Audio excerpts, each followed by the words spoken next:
Ok, voilà.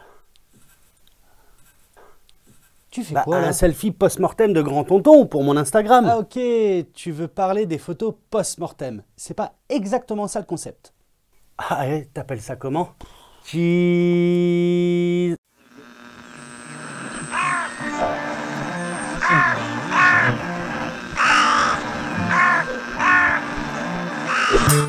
Attention, dans cette vidéo, je vais vous montrer des photos de gens décédés. Donc si vous êtes un peu sensible...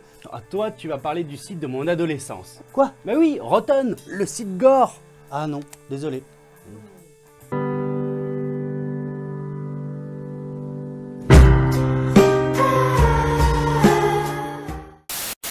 Avant 1839, pour avoir un souvenir d'un défunt, il fallait faire appel à un peintre afin qu'il réalise un portrait du défunt. Cette pratique était très coûteuse, mais surtout très longue. Ma, c'est bon, tout le monde est prêt, je peux attaquer la peinture? One eternity later. Ma, c'est bon, la peinture elle est finie. Merci. Tu peux aller vomir. Merci. À partir de 1835, Louis Daguerre met au point un procédé photographique révolutionnaire. Il permet d'avoir une photo unique, sans négatif et sur une plaque d'argent polie, et tout cela grâce à un temps de pause de seulement 30 minutes, ce qui est exceptionnellement rapide pour l'époque. Oh, heureusement, ça a bien changé. Vache que j'ai mal au bras. En 1839, il fait breveter son invention et l'appelle le daguerreotype. Ça va, le mec, il a pas le melon. Son invention devient rapidement commercialisable. Les ateliers de portraits vont fleurir et il s'adresse surtout à la bourgeoisie montante afin qu'elle puisse témoigner de leur réussite sociale. Petite question là, c'est s'élever ici. Quel est le rapport avec les morts? Cette pratique un peu glauque voit le jour en Angleterre, sous le règne de la reine Victoria. Mais non, mais pas celle-là. Tu pourrais au moins montrer la bonne, s'il te plaît. Merci. Reprenons. Cette pratique va rapidement s'étendre en dehors des frontières du pays. La photo post-mortem est donc née. Elle consiste à mettre en scène le défunt dans une ultime photographie, souvent pour que la famille puisse garder un souvenir du défunt. Cette photo est la plupart du temps la seule photographie que possède la famille du défunt. Il existe plusieurs modèles de photos post-mortem. Dans un premier style, les yeux du défunt seront fermés. Le défunt est représenté comme endormi ou assoupi, les adultes dans un lit et les enfants dans leur berceau. L'état de mort peut être également signalé par la présence de cierges autour du défunt, de fleurs fanées expliquant la vanité de la vie, ou encore d'un crucifix tenu entre les mains du défunt. Enfin, les photos les plus perturbantes, qui ont pour but de représenter le défunt dans des positions de vivant. De vivant? De vivant. Grâce à un dispositif bien spécifique qui les permet de tenir debout. Ça, moi, j'ai ma petite idée.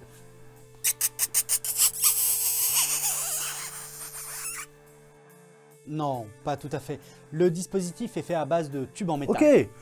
Bon, là, moi, j'avais du bois, mais avec du métal, ça passe aussi, puis ça fait la même chose.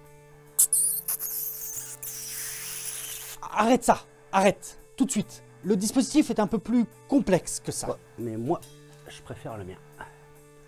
Grâce à ce dispositif, le défunt est présenté sur des photos de famille, ou plus rarement sur son lieu de travail. Très rapidement, la technique évolue. L'invention de la carte de visite, qui permet le tirage de plusieurs images sur un seul négatif, donna la possibilité aux familles d'avoir plusieurs tirages chez eux, et donc, par exemple, d'en envoyer un exemplaire aux parents du trépassé. J'ai reçu des nouvelles de grand tonton. Et apparemment, ça va pas fort. Il est même possible de rajouter un petit peu de rose aux joues du défunt afin qu'il ait l'air un petit peu plus vivant. À force de regarder des photos post-mortem, on arrive même à se poser la question de qui est vivant ou de qui est mort.